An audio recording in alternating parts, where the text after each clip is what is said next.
Drafting with Numot is brought to you by CoolStuffInc.com and GatheringMagic.com. Explore the game. Hey friends, Kenji here with another edition of Drafting with Numot. Let's get in the 8-4 draft and we will see you when it fires. Thanks for tuning in. Okay friends, draft is a go. And we opened, a cool rare, but I don't think it's very sweet. Cards I'm looking at in this pack. Qal Sisma Behemoth, Salt Road Quartermasters, Tail Slash. That's about it. I do think Tail Slash is probably the best card here, but I do like taking Behemoth. I think that card is very, very good. Yes, it is a very real drawback, but it's a 3-mana 5/5. I think I'm just going to take that and see if we can go super aggro. Don't get me wrong, Tail Slash is great, but Behemoth is huge. We're going to follow that up. Ooh, man, this pack is nice. It's probably got to be Gravecrawler here. This card is one of the best, if not the best, uncommon in the set. But we are passing Warbrute, Elkherd, and a Sandcrafter Mage. Yeah, this card is really solid. Also passing a Hand of Silumgar to note. But I don't mind going red-black right off the bat if we can. Looks like another similar run here of cards. The Elk, the Warbrute, and a lot of these other cards were in the last pack. But we'll take the Warbrute here. Go big aggro red-black, looks like. This is probably close to the best card in the pack. It might be the Stampeding Elkherd, but Warbrute's already in one of our colors that we're looking to be, so definitely don't mind taking that here.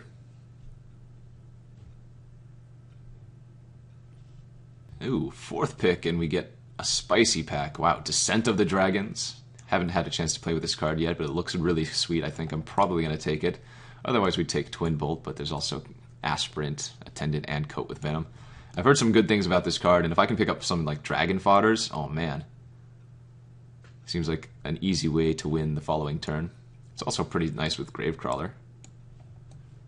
Let's take it and see if we can play this.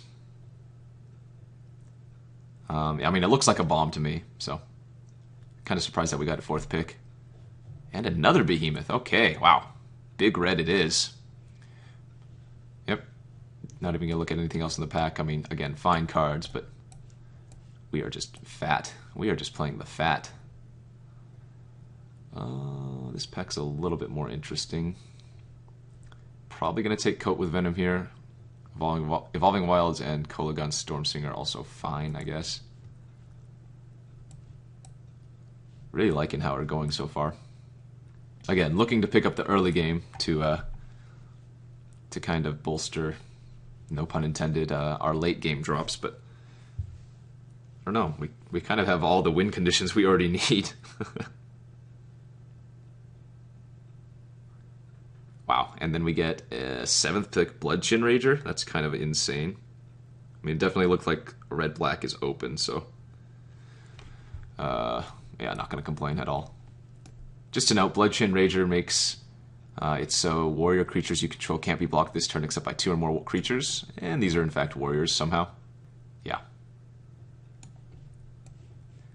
We got some nice synergies going on, that's all I have to say.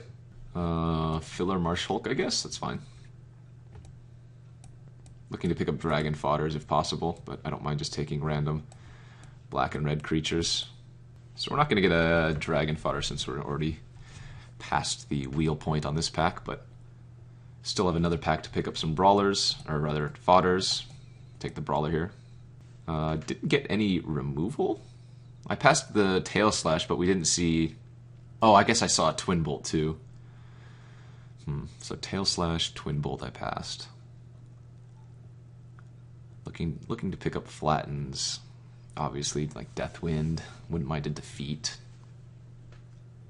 Sarkhan's Rage. We've got the power level on the creatures, we just need the removal now.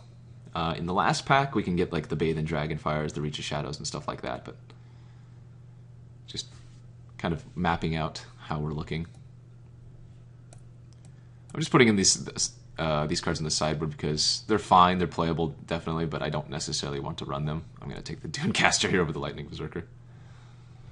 Berserker's not very playable, and this card can kind of ruin our day. I don't know. I don't think you should pass this card. definitely rates to be powerful enough. Descent of the Dragons. Again, looking to pick up Dragon Fodders, Sultai Emissaries in the last pack. The nice thing is, you can even kill your opponent's creature if you really need to. Well, it looks like we opened a Sidisi. Definitely not going to complain. Just, even as a 4/6 Death Touch for 5, that's pretty solid. The fact that I can Demonic Tutor in addition, really would like to that Dragon Fodder, just makes it absurd though. Passing Twin Bolt Dragon Fodder, 2 cards we would love to pick up, but cannot pass Sidisi, obviously. I need some early game. Okay. Aven, Aspirant, Skirmisher, Attendant, Minister. I'm going to go with the highest power level card here in the Aven, but these cards are cards that I would like to take. Again, they are early drops. They enable Exploit. They're also warriors for my Bloodshin, but just going to take the Aven. I would not mind getting 3 back-to-back Dragon Fodders right here. Just Dragon Fodder, Dragon Fodder, Dragonfire. Instead, I get a Sarkhan's Rage. I think I take that over Ambuscade Shaman. I only have 1... I guess I have 2 dash creatures right now. But I need removal, so we're going to take the Hot Hands here.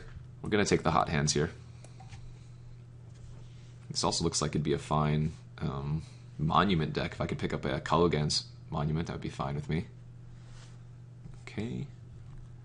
I think Efreet rates higher than the Berserker, even though Berserker on turn 3 can let me cast one of these on turn 4. We already have a Coat with Venom 2 to Wombo combo it. This deck looks really solid. Again, we just need the early game. And maybe the Aven was a bad pick, but I don't know. If there was a Dragon Fodder in that Aven pack, I would have probably taken it over the Aven, but because it was just a Skirmisher, no Aspirant, I don't think that was incorrect. And again, we can still pick up some early game creatures to sacrifice. Already, don't really want Qarsi Sadist. I might just take Commune with Lava here. I've actually never played with this card before, but I've had it played against me multiple times, and it seems fine. Not amazing, but fine. Well, actually, that's not true. In this deck, I have so many 5s, maybe it's not actually that good. I lied, I'm going to take the Sadist here, just as an early drop. Wow, that is... oh, crazy! Man, 6-pick Warkite, but there's a Dragon Fodder too. This Warkite is one of the best uncommons in the set. Yikes. That's really gross. I mean, I would love Dragon Fodder, but Warkite is just way too good to pass. Take a Grave Purge for the sideboard purposes. Alright. At this point, I'm just banking on one of the Dragon Fodders wheeling. But otherwise, I'm just going to take nothing but low drops in the last pack. We have all the top-end game we ever need. Warkite, Descent, Gravecaller, Sidisi, Warbrute, Rage. Okay, well, pretty happy to take one of these dudes here. What do I like more, Aspirant or Skirmisher? Both are fine. This blocks a little bit better, I guess. And we can always dash it in for random surprise. Yes! Holy moly. I am so happy that we wheeled that fodder. Oh, jeez. Okay, this deck just got a lot better. This deck just got a ton better.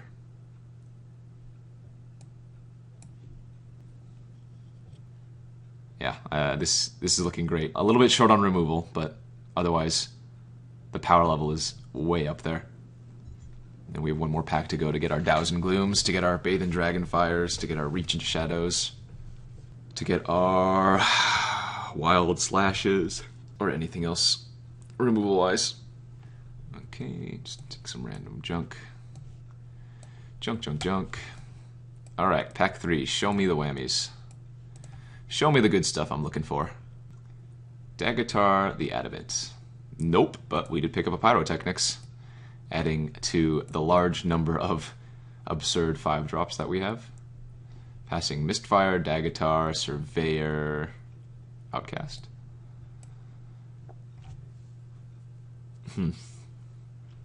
Well, I think Goblin Heelcutter rates higher than Soul Flare. I think Soul Flare is just an expensive, rather a harder to cast Gurmag Angler since it's double black. Heelcutter just about the best common that we could pick up. This deck looks insane. I'm definitely running 18 lands here. With this many high impact, expensive 5+ drops, all we do is want to hit some lands. All we want to do is hit some lands. Boom, got a good one. Got a Bathe and Dragonfire. Unfortunately, we have to pass an Emissary, but again, we need the removal, and Bathe is a pretty nice one. Wow, again, Bathe versus Emissary. Just gonna take another Bathe here. And just like that, our deck is insane. Insane. Rage and Pyrotechnics plus double Bathe for removal, plus the random Efreet plus Coat with Venom synergy.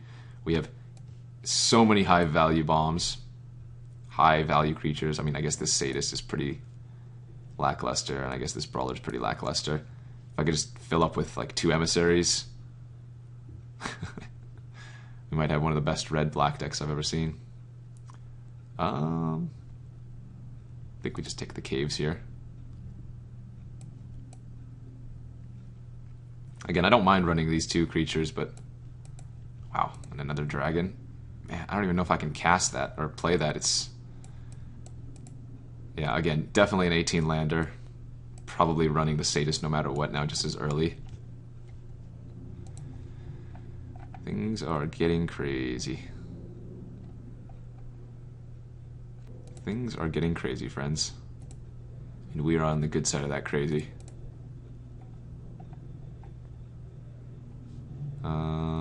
Nothing here. Might play collateral damage. Don't think so, but might. I mean, at this point, this is what the deck looks like. These 22, 18 lands. The best thing to wheel would be, obviously, the Emissary. Just early game for us, and it's great with our exploiters. But really pleased with this deck. Red-black is my favorite archetype to draft in this format. And when it comes together, man, does it pay off. Take a sideboard Ancestral Vengeance. This can be really good against some decks. Just, I mean, often against some decks, this is just a 2 black removal spell against all of their X ones. Granted, sometimes you don't want to necessarily use a card to get rid of an X1, but sometimes you do. Sometimes you just need to do it. Wow, somehow Mistfire Adept wheeled. It's pretty crazy. Would I play Smoldering Efreet here? No. Again, I think this deck is fine as it is. I don't think Smoldering Efreet rates higher than any of the other cards we have. We're just going to hate on the Mistfire. This is good, though. This is good. It's just gravy at this point if we can wheel the one of the Emissaries. And if not, I mean, I'm still jumping for joy at the power level of this deck. Got a sweet deck, got some coffee. Man, the world is good right now. The world is good. Although, knowing my luck with a deck this good, we'll probably just snap lose round 1. Just get mana screwed, you know how it is. Lots of nice blue going around late.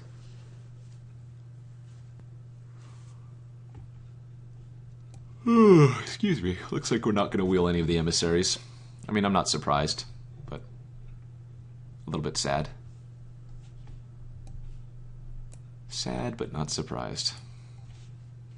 Cruelty for the sideboard. I wonder what we're going to be tutoring up with Sidisi most of the time. I mean, if I've cast Sidisi already, then I'm probably searching for one of the other expensive drops in the deck. Yeah, looks great to me, though.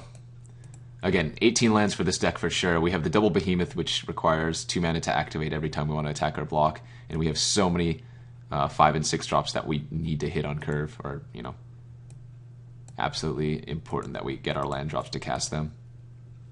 Yeah, deck looks great, and I'm excited to play with it. We'll see you back for round 1. Thanks, guys. Thank you for watching Drafting with Numot. If you haven't already subscribed to Gathering Magic, you can do so to receive news of upcoming videos and discover new content. You can also check out our playlist that contains every episode of Drafting with Numot. And don't forget, you can easily watch the next video by clicking on the annotation on screen or a direct link in the video's description box. And as always, Thanks for watching.